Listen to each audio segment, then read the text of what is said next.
La perte de la biodiversité est un phénomène majeur sur lequel s'accorde la communauté scientifique. SNCF Réseau, en tant que gestionnaire et propriétaire du réseau ferré, de par ces infrastructures qui peuvent avoir un impact sur la circulation des espèces, se sent en responsabilité sur le sujet. En Provence-Alpes-Côte d'Azur, nous avons réalisé une étude en 2016 qui pointe certains éléments sensibles de notre réseau sur lesquels nous pourrions avoir des actions positives. Donc comme vous pouvez le voir à côté de moi, on a la voie ferrée qui fragmente cet espace et qui empêche le déplacement des espèces sur un axe nord-sud, sud-nord.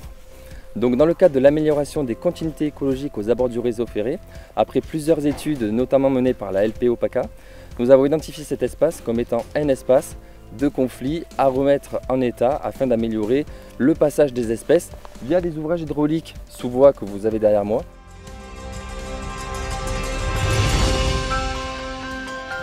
Je suis écologue et j'ai participé aux études qui nous ont conduit à sélectionner des sites pour SNCF Réseau afin de localiser des emplacements pour recréer ou conforter des corridors écologiques pour la traversée des animaux, des différentes espèces animales du massif, au travers de l'infrastructure de la voie ferrée en toute sécurité.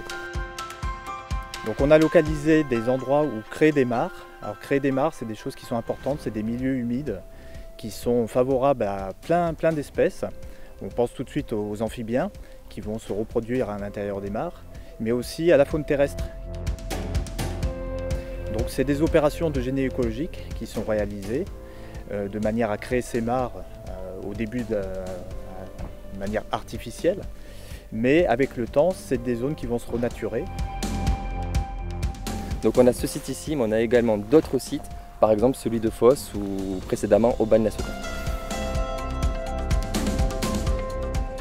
Donc on va réaliser aussi au fil du temps des suivis pour voir la recolonisation par les espèces. On verra très certainement des amphibiens qui vont s'intéresser à ces aménagements et puis les traces des animaux qui vont venir s'abreuver et franchir les passages sous la voie ferrée.